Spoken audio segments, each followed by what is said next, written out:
than we realized at this time last week, especially in the House of Representatives. So far, Democrats have picked up 30 seats net, and they may be headed for their best midterm performance in more than 40 years since Watergate. They're now leading in 7 of 10 House races that remain undecided. A Democrat just now taking the lead in a key California race as new votes came in just a short while ago. That means the Democrats' advantage in the House could grow beyond the 225 seats they hold now, compared to 200 for the Republicans.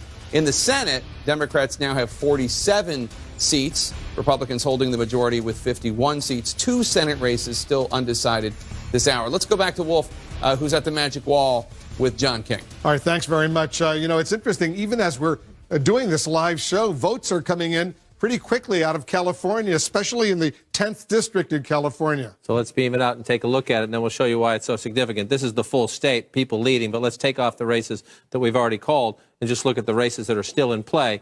1, 2, 3, 4 in Southern California, the 10th district here. We talked about it a bit earlier. Important for Democrats because you have a Republican moderate incumbent, Jeff Denham, trying to hold on in a district Hillary Clinton carried in 2016. And Josh Harder, the Democratic challenger, is now increasing his lead. More votes have come in this race just throughout the last several minutes.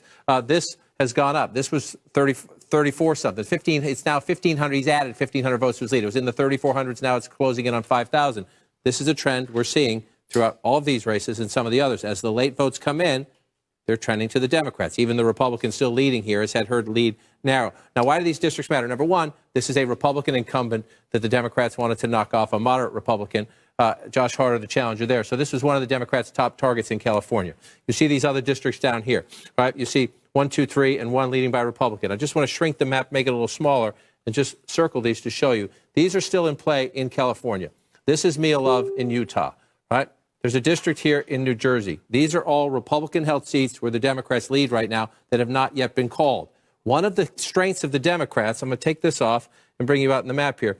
Take this, go away. One of the strengths for the Democrats here, take this off for a minute, is the 2016 to 2018 flips. These are the districts that many of them called, those 10 we're still looking at, that are flipping from Republicans to Democrats. Now, I just want to overlap this with looking here. You look at the top suburban districts in the country. This Democratic takeover of the House is fueled by the suburbs. Look at this as it goes away. The district I just talked about, the districts I just talked about, the district in Utah I just talked about. The Democrats are on track to pick up 30 plus, maybe 35 plus when we call these uncalled races, right? 35 plus, 23 of them coming from the suburbs. This has been the Trump toxicity in the suburbs, Democrats fielding good candidates.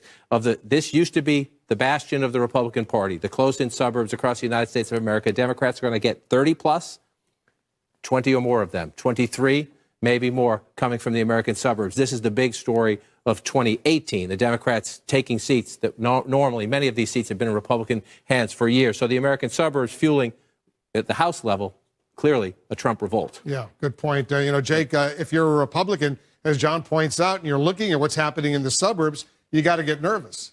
You'd be very worried, because what seems to be happening in certain parts of the country is President Trump, his rhetoric and his focus on undocumented immigration and the way he's talking about it is really driving up turnout and support in rural areas. But it is suppressing and driving down support in suburban areas. Take the congressional district outside Atlanta that used to be held by the former Secretary of the Department of Health and Human Services, Tom Price. That was a Republican seat. Then there was a special election last year. We all spent a lot of time covering it because there was the young guy, Ossoff, was running. John Ossoff. John Ossoff. And he lost. He lost that seat to Karen Handel. Well, guess what? Karen Handel just lost that seat. Karen Handel lost that seat in the Atlanta suburbs. Now, it looks as though Brian Kemp is going to be, it's premature to say it's definitely going to happen, but Brian Kemp will be the governor of Georgia. So Republicans did turn out. But in that district, President Trump's tone, I doubt it had much to do with Karen Handel herself as a candidate. President Trump's tone turned off so many voters that they actually went for the Democrat. And not just a Democrat, by the way, a pro-gun control Democrat, a woman who took on the issue of gun control and further restrictions on gun ownership, which is usually not a very popular issue. Lucy McBath. In the Atlanta suburbs. It's interesting because in the House, Trump's GOP majority clearly has shrunk. Yeah, it went away, and it went away in a big way. Dramatically. It shrunk dramatically. But you know, to that point, Jake, the senator who wants to be the number two, probably will be the number two in the Republican caucus, John Thune, was talking to reporters in the hallway, and he was making your argument. This is the second in command on the GOP side. We need to do better about our tone. We need to do better about our tenor. We need to make it clear to people who are not, part of our natural base that there are reasons to vote for us. And look, he's right. Anybody who has studied politics for more than 5 minutes knows that he's right. But was his message to reporters? Was his message to his, rank and file? Or was it to the president? Because that's where it comes from. I mean, you've not seen any tweets from the president about the caravan.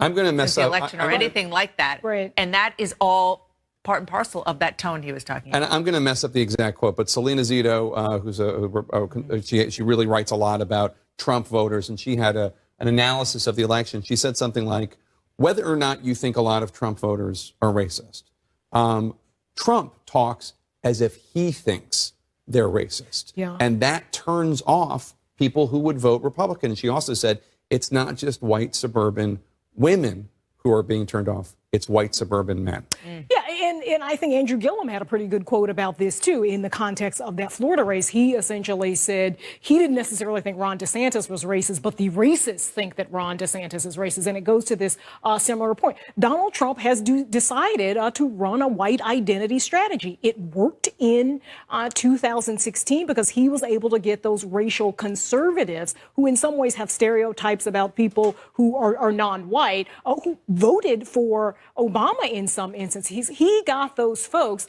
by talking about the wall, talking about immigration in a very hawkish way. The key is, does it turn people off? And we've seen that in some of these races, right? We've also seen something interesting as well, that there are candidates like Lucy McBath, right, an African-American woman in Georgia, able to compete for white voters and turn those white voters away from the Republican Party and have them be Democrats. And we saw that also in Illinois with Lauren Underwood as well. I think Democrats this time did something they hadn't done before, and that is actually field candidates in places that they hadn't fielded candidates before. In Texas, for the first time in a generation, they fielded candidates in all of the congressional districts. So that's how you get a Colin Allred, African-American former football player who beats Pete Sessions. Mm-hmm. So, Democrats are, I think, it's feeling this demographic shift, not focusing on Trump exclusively, just knowing that some of these college-educated white voters hear some of the bullhorns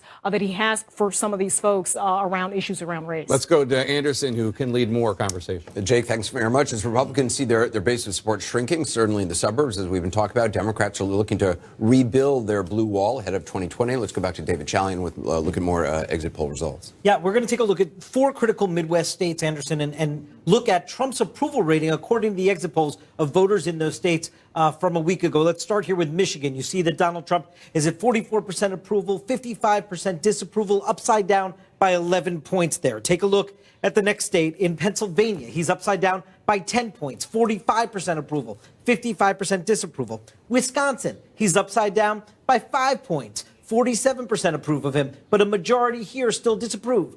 And of course, in Ohio was the one shining moment for him across this Midwest block. He's right side up. He's got 53% approval in Ohio, 47% disapprove. Donald Trump won all 4 of those states in 2016. The first 3 was that blue wall you're talking about. And according to these numbers right now, where voters are, Democrats have done some rebuilding of that blue wall that Donald Trump broke through. Although it is important to point out, Ohio, also Florida, still good for the president, and obviously those are going to be critical in 2020. Very important. I mean, those were the sort of the bright, shining lights for the Republicans, were Ohio and Florida, 2 of the biggest swing states. Donald Trump still in charge, if you will, in those states. But the other 3 states that you mentioned are in danger of slipping away. And those were the margin. Without them, he would not have been president. Exactly. That was the difference. And so you have the Southwest looking a little bit more purple. You have those states maybe slipping away. And you've got your 2 bulwarks there, Ohio and Florida. But it's dangerous. It's dangerous. I mean, one thing I will say for Donald Trump is that he did keep rural America. and that is really important. Well, there's also, I mean, it's a huge warning for Democrats. I mean, the fact that they have not made it inroads in rural America at all, Abby. That's true. I mean, Democrats have this growing problem where rural America is trending away from them. And the way that the Senate is structured is that these less populated states, that many of them are more rural, have a lot of power, a disproportionate amount of power in that chamber that has become much more important to Democrats. But at the same time, if Democrats can shift their battleground from those rural areas or even the Midwest to the Sun Belt, they might be able to offset some of these problems. And I think that's what they're looking at now, looking at Arizona, looking at solidifying Nevada, even looking at some of the places in the South where they've been waiting for some demographic changes to happen. Georgia, even in Texas, where you're seeing some of these really, really close races, closer than they ought to be. It's starting to happen slowly, but it's starting to happen. And I would say Donald Trump, even while he prevailed in Florida, even while he may have prevailed in Georgia, these are not comforting results in a midterm election. Let me throw some water on this Democrats don't do well in rural America thesis that we're espousing here. Because if I'm not mistaken, I do think that Sherrod Brown won re-election handily in Ohio. Democrats own Virginia, and Virginia is not the most metropolitan state out there. North Carolina, Democrats have a Democratic governor and attorney general, et cetera, et cetera. And so it's not as if Democrats are not doing well in rural America. Democrats can do better in rural America. But the map has fundamentally changed, to Gloria's point. Do you remember, you do remember this, in 2008, we were talking about Indiana, Missouri, we were talking about Iowa, Ohio, Pennsylvania, all of these swing states. It was a list of 11 or 12. And now when we get to 2020, we're going to be talking about Wisconsin, Pennsylvania, Michigan, and Florida as your top tier. And you're going to then move to the second tier. Some of these other areas, you'll have North Carolina. I mean, I don't even know if Virginia's there anymore. But you have these places, Ohio, where Democrats are doing extremely well because Democrats are engaging a new demographic. And that's why they'll do well. The Democrats are engaging a new demographic in Nevada, in Arizona, in North Carolina, in Virginia. And if they can get that blue wall, then they have a roadmap to win. Yeah, and so I'd say to that point, Democrats have abandoned that traditional working class, labor, blue collar vote, right? I always say the 2016 the president won because the big short voters, right? The book and the movie, that part of America was left behind by Wall Street. The folks that had their houses foreclosed on and the banks kind of took advantage. I think people watched those movies and said, hey, I identify with that. And the president went into those states and he had a message, an economic opportunity that really resonated with that voters. If the president doesn't get back to that, there will be problems. I think we'll return into that message. It's the only one you're going to win with in 2020, regardless of who the candidate is. Here's what I am worried about for Republicans going into 2020. What we saw from 2018 is that the Democrats were very willing to run different kind of candidates and different kind of races. Look at the governor who won in Michigan and got those Hillary Clinton voters back in the Democratic column. Meanwhile, Donald Trump, his speech the day after the election was essentially a scolding for Republicans who did not get in line. He danced on the grave of Mia Love, her race has not been called. And by the way, she's a lovely person. She is a black Republican woman. He should be thanking her for being a Republican in this party today, and still he would not let her be the kind of candidate that she felt she needed to be to win that race. And if you put this in a nutshell, where does this go? You have women like Barbara Comstock and Mia Love losing, potentially, Paul Ryan retiring, and candidates like Chris Collins and Duncan Hunter, who have been indicted, winning. That is that's because of scary prospect. That's the problem. It's the truth. Right? I mean, you have these safe seats that doesn't matter if you're a member of the far right or the far left, you're going to win regardless. I wanted to agree with in the image of Donald Trump, I believe, is what Amanda is saying. I wanted to agree with you for 1 second, which may be rare, which may be a moment in TV history, because I think you have a point when you talk about how Democrats have to focus on working class people in this country. Yeah. Now, I have to say that I'm kind of sick and tired of people saying working class when they mean white. But I mean working class, all of those. I'm not talking about you. I'm just saying that's coded language. But what I'm saying is I'm talking about all of those Hispanic workers, African-American workers, those white workers who are meal workers. Republicans need to go after those votes. But this is where we shift the discussion, because now it's not an anti-Donald Trump message, but this is in the laps of Chuck Schumer and Nancy Pelosi and how they govern. Right. And I mean, I may be moving too far ahead, but this is why Democrats are like, okay, We understand the demographic changes are here, but now we have to actually legislate and lead. Right, because those working class people are going to move up the economic ladder, and they're going to see maybe some policies they don't like in the Democratic They Party. used to be Democrats, right? I want to toss it back to Chris in New York. Chris? All right. For all of the what maybes, that brings our focus right to Florida. That is the state, for all the elections that we're watching, that has the most at stake in terms of the optics. Of course, there are no House seats there going on. You have a congressional seat, you have a governor's race, and they are both in very, very sharp focus. Now, Republicans have ratcheted up the tension down there. They're claiming that there is fraud, that the Democrats are trying to steal elections. They have offered no proof of that. In fact, the Secretary of State, who is a Republican, has said he has no specific and credible claim of fraud. Law enforcement, that was asked by the governor to look into it, they went and said, do you need our help? They were told no. So this isn't about facts, it's about feelings. And there's somebody who's in the center of it all. The election supervisor in Broward County, Brenda Snipes, joins me now. Thank you for taking this opportunity, Ms. Snipes. Well, thank you for giving me this opportunity. I look forward to it. All right. Let's start with the biggest question. Will you get your counting done on time? The Thursday deadline you have, the Friday deadline with military and out-of-country ballots after it. Will you be ready on Thursday? Absolutely. My team and I are working very hard, very diligently to make sure that that happens. So you're saying 100% you'll have the count done to everybody's satisfaction? I'm saying 100%. We All right. have a staff that's highly trained, they're capable, they're competent, and we've set the goal of making sure that all of our information is in according to the schedule. You have been cited, Ms. Snipes, as a problem in this process, that you're not doing the job with transparency and you're not doing it with the efficiency that gives confidence in the overall process. How do you respond? Well, you know, those are opinions that people have put forward for their own various reasons. But I'd like to call to your attention that this midterm election, in addition to running very smoothly, was one of the most highly participated midterm elections probably that we've had in 20 years or more. Over 700,000 folks decided that they wanted to have a voice in this election. They came forward, they voted. We are counting their votes now in a recount procedure, but they said, I don't want to be left out. I want to be an important contributing citizen of this process, and they came forward, and we appreciate that. All right, but you have rules that you're supposed to abide by in transparency. That is very important. You refused to give the Scott campaign the information they wanted. It had to go to court.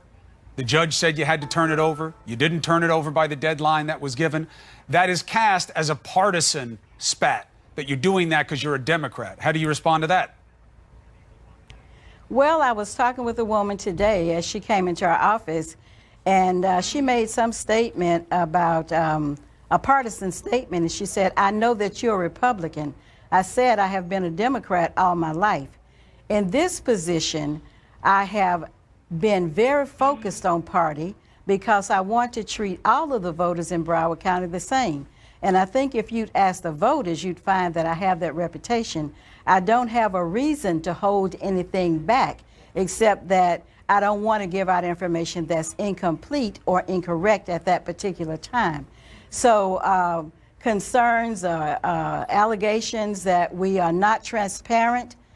There's one comment that my staff, and we work very closely together, always bring to my attention is that Dr. Snipes, you'll just take time to walk anybody through our election warehouse.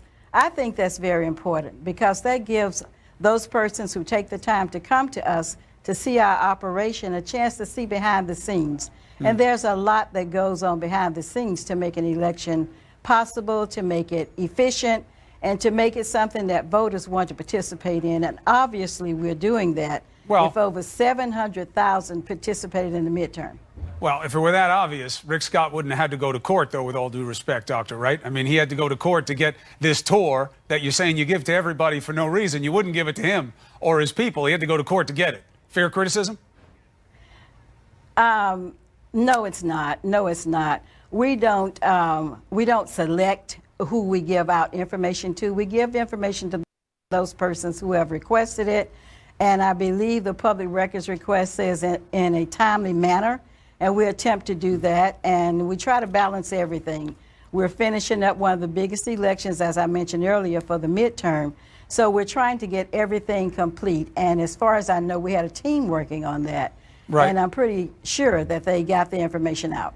Now, after that, the central criticism comes to whether or not all the ballots that are supposed to be counted are, and whether or not ballots that should not be counted are being counted. Your critics point to 22 rejected provisional ballots that were put in with a batch of 200 valid ones. And they say, you see, this is what happened back in 2016. They make mistakes in there, and it can change an election. As I said before, an election is a huge operation. There are many moving parts, but we pay attention to each one of them. There are folks who have specialties in all kinds of functions of the election process. And there were 25 ballots in question, not 21. And those 25 ballots had not been counted as of today. But now those ballots, as I understand it, came from valid Broward voters. And I believe every voter should be given a fair opportunity to have their ballot cast. But we don't want that ballot to be cast illegally. If the ballot doesn't meet the standard, that's one thing. But if, if the ballots have been determined to come from actual registered voters who met all the criteria of being a registered voter and operated as a registered voter, those votes should be counted. But that's not just my decision. Decisions like that are taken before the canvassing board, and we sit as a team. There are 3 of us, 2 county judges, and myself, supervisor of elections. So if a ballot is in question, before that ballot is open, it comes to the canvassing board so that the canvassing board can review the circumstances. Right. And the canvassing board makes a determination as to whether those ballots should be counted. Is it not the case that whether the number is 22 or 25, whatever the number is, that those rejected provisional ballots that were put with 200 valid ones, is it not the case that those 22 or 25 ballots were then removed again because they were not supposed to be counted with the other ones? They were never counted. Those ballots had been separated. They've been isolated. They have not been counted to date. Okay. One other question. There's going to be a lot of talk about how well you do your job. And you've talked about it. You've said, I'm going to stay here for the pendency of my term, or maybe I'll step down. We'll see what happens with the politics of it. But when it comes right down, are you more concerned about whether or not the count or the ballot itself is going to wind up being the story when it comes to the Senate race? Because the ballot in your county put the Senate race in the bottom left-hand corner. And it could be that one of the reasons you have all these undervotes in your county is because people didn't see the race because of the way the ballot was constructed. You know, our ballots are constructed by a state-approved ballot code. And when we put our ballot together, that's exactly what we utilize. And we also have representatives sitting alongside us to assist with the coding of the ballot, to make recommendations for the ballot. We have a huge ballot. Our ballots were either 6 pages, 5 or 6 pages in length.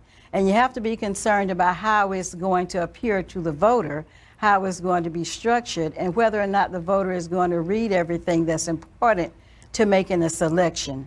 So I don't think there was anything wrong with the design of our ballot.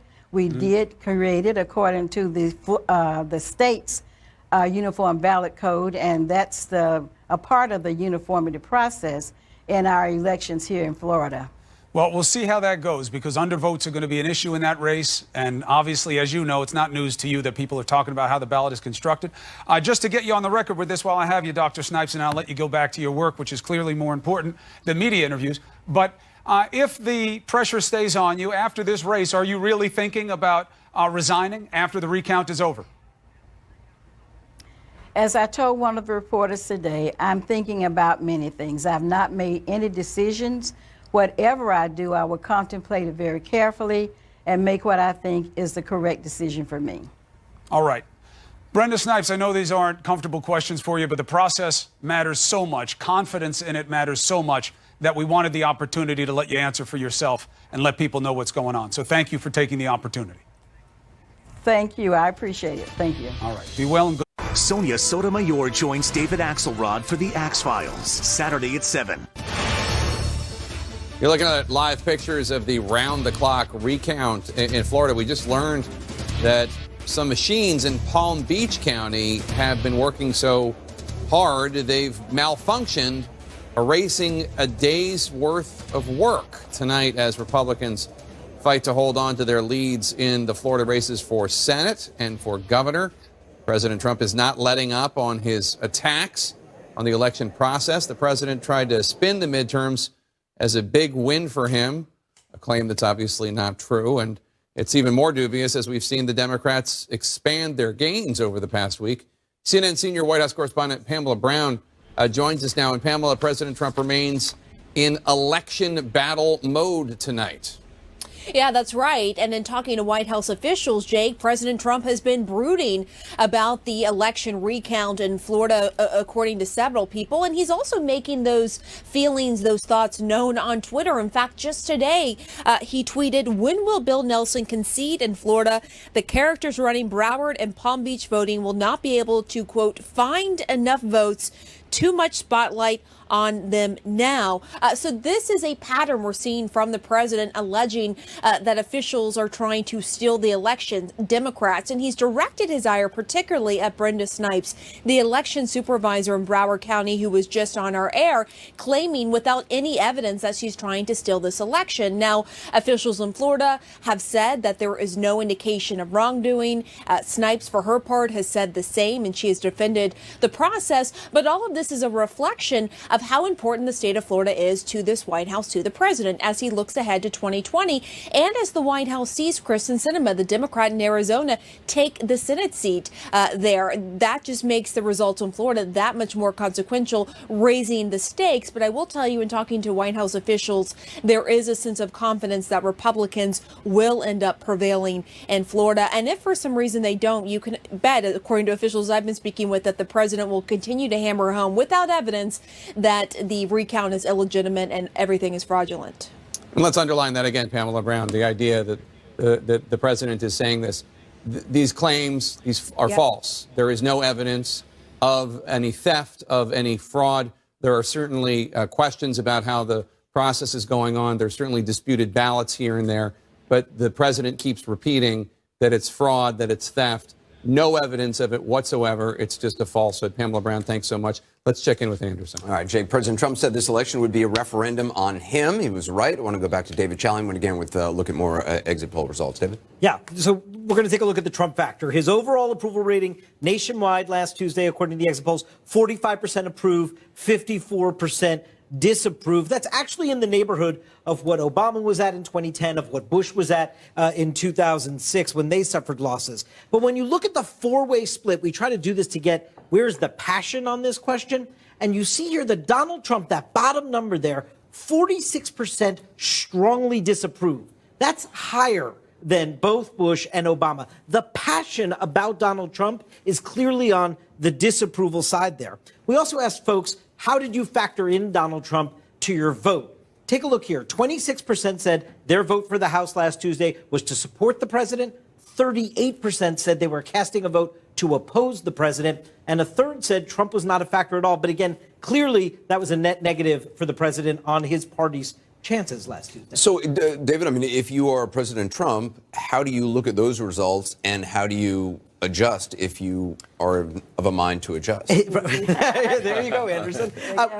Every day of this administration for a year and a half, I look every day at what he's saying and doing, the policies he's proposing, to see what did the president and his team do today to expand his reach in the electorate as opposed to just quadruple down on the folks that he has. And this has not been a presidency that has been dedicated to trying to expand that reach into voters he didn't already have. It's actually, as we are seeing now, it's shrunken what he had from 2016. And so he has shown no inclination, to your point, to actually make an adjustment here. I think the roadmap of how to adjust is clear. I think David was talking about it earlier, the economic populism. I think there are lots of things the president could do. He has shown no inclination to do so. And Anderson, I would just say, and David, those numbers, those disapproval numbers, the strongly disapprove numbers, interesting. You know, I'd like to see that broken down even further because I hear from a lot of people, boy, we love what the president's doing. We hate what he's saying, right? The tone versus the efficacy issue, right? So if that number could be broken down even further, do people despise his tone or they just despise him overall, right? You know, suddenly Republicans are talking about the tone. John Thune was talking about the tone. A little late, buddy. Well, even the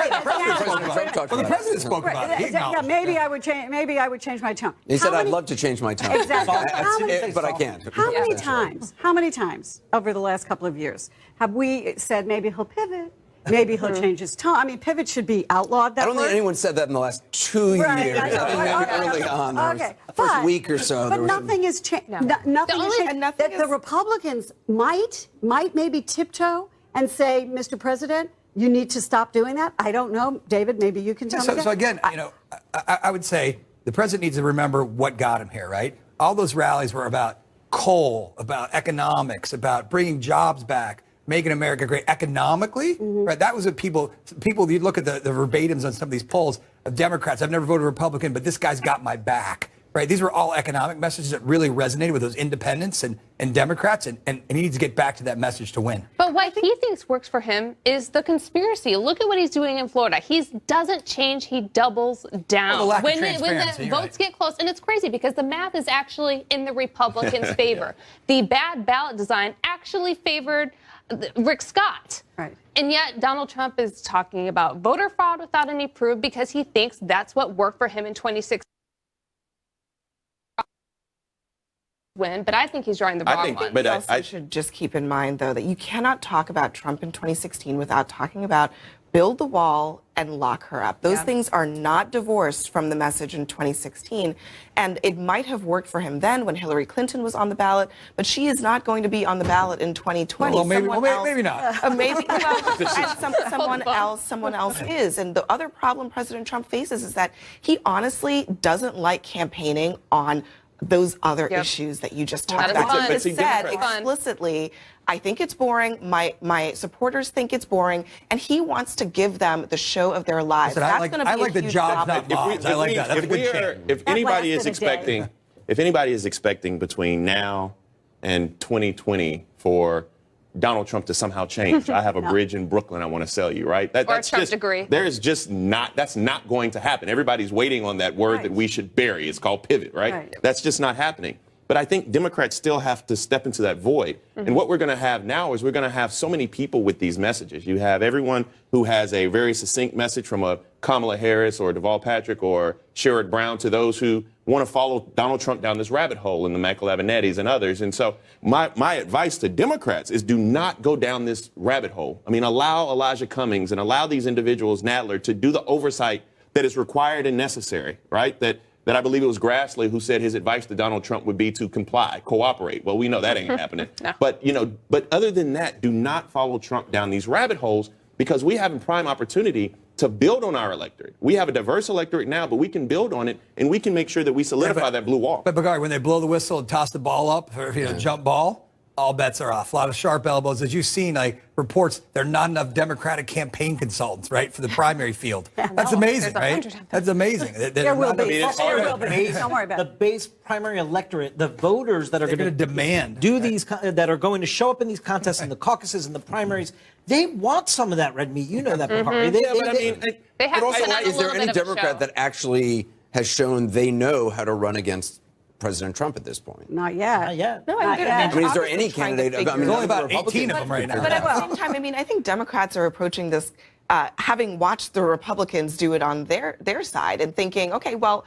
we have to work this out amongst ourselves, and the process is going to change the candidates. I mean, I think their problem, as someone who covered Democrats in 2016, a lot of people came out of that feeling like the coronation of Hillary Clinton really hurt them. Oh, sure. That they were not able to vet the field to the degree that they would have liked to tap into what the voters might have actually wanted in that election. But to that point, they're going to have an opportunity to do that, whether that produces a winner. To that point, you know this. I mean, to get traction, right, amongst the Democratic electorate, you got to poll at a certain amount. To be at the big kids' table for the debates, you got to break a certain number. So that's going to require people to run to the left. But that's not the case. That's not the case now. Yeah, like if you look at the newest polls, you have Joe Biden at 20%. Yeah, but you have and you have 20 other candidates. But I think is key for the Democrats going forward. I think that the election results of this week, which immediately set the context upon which the 2020 presidential race for the Democratic nomination begins. This is the political context in which it starts.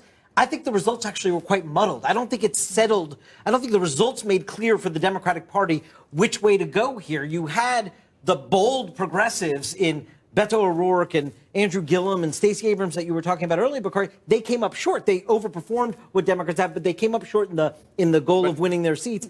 And so I'm not sure that there isn't still an argument for the Terry McAuliffes or Steve Bullock. No, and I agree with that. I agree with that. I think that Terry McAuliffe is going to be a very viable candidate and lead this party if he so chooses and can garner that support.